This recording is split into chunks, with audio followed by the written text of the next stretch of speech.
How's it going, everybody? Welcome back to the channel, and in this video I will be doing reaction to the Bee Gees song Alone. So if you haven't done so, please smash the subscribe button, turn on notifications, and let's get started. Okay, Bee Gees song Alone, it comes from the Still Waters album. I've done a couple from that album. I know I've done Rings Around the Moon. Oh my gosh, Rings Around the Moon. I think I've done I Will, I Surrender. I think are the only ones I have done from this album. So, Alone is a song by the Bee Gees. It is the opening track on their 1997 multi-platinum Still Waters and the first single released from the album. It is a pop ballad written by Barry, Robin, and Morris and was recorded in 1996. So pop, soft rock. The track was a worldwide hit, peaking at number 5 in the United Kingdom for 3 weeks and at number 2 in New Zealand, where it was 10th highest selling single of 1997. Wow! Oh, go Kiwis. In Canada, it reached number 20, one of the most successful adult contemporary songs of 1997. According to RPM magazine, on the US Billboard Hot 100, the single peaked at number 28, making it the Bee Gees' 30th and final top 40 hit in the US after being a Billboard Hot Shot debut at number 34. Yeah, they slowed down around this time, right? Alright, so this is kind of long, so bear with me. Morris Gibb explained about the track. That was one of the first ones we wrote for the album. I really remember having a good time writing it. Oh, I'm excited for this now.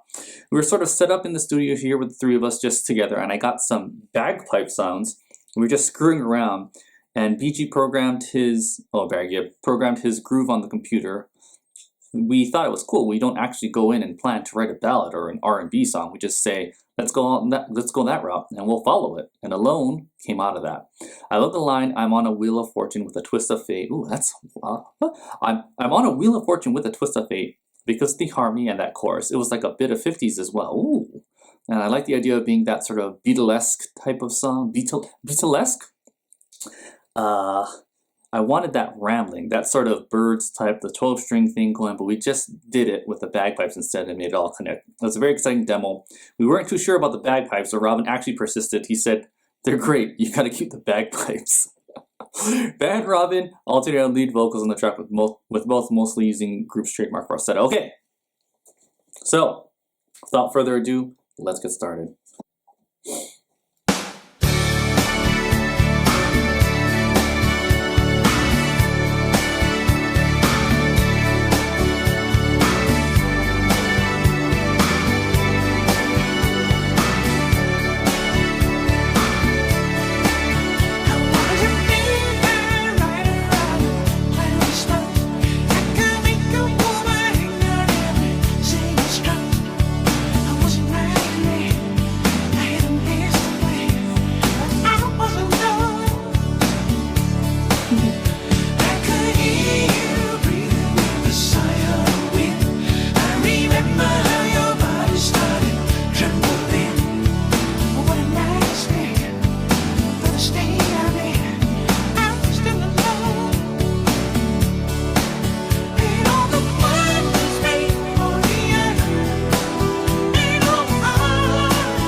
Oh.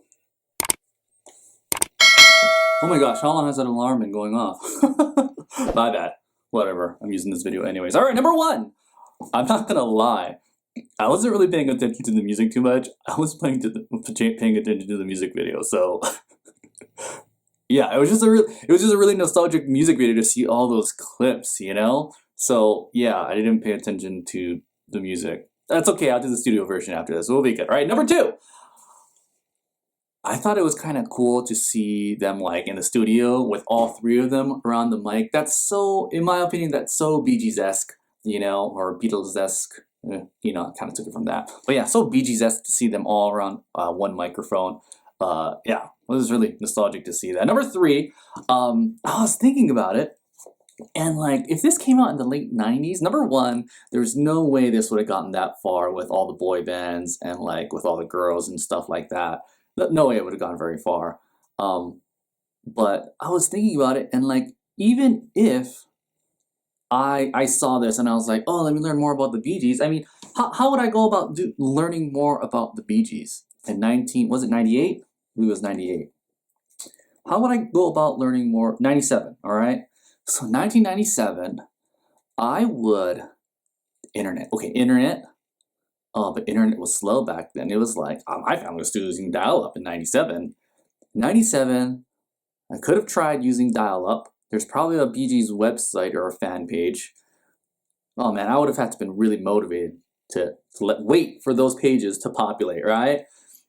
I was thinking about it also, there's the encyclopedia, but would they have been in the Encyclopedia Britannica? Because that's the next go-to for me. I would have gone to the library and I would look to the encyclopedia. I would look for book. I would have gone to a library. I would have gone to my high school library and I would have looked at books is what I would have done. But would I have found stuff? I don't know. I'm wondering. And then after I do find that, right? How would I actually listen to their music? Do I just camp on VH1 all day? Oh no. I would have to go and ask everybody for their Bee Gees tapes. That's what I have to do. I have to be older people. So I'd have to ask all my uncles and aunts if they have Bee Gees tapes. So hopefully they've got a few of those. Oh. So where would I even get a list? Oh no, the internet should have a list of all their albums and songs at that point by 1997. But sorry, I was just thinking the logistics of what if I had been super interested in the Bee Gees then as opposed to just listening to How Deep Is Your Love every day in my aunt's car on the way to school. But yeah, sorry, that's a random tangent, but I didn't pay attention at all to the music for this one. I'll do the studio recording after this. Thank you very much for watching, and I'll see you guys in the next video.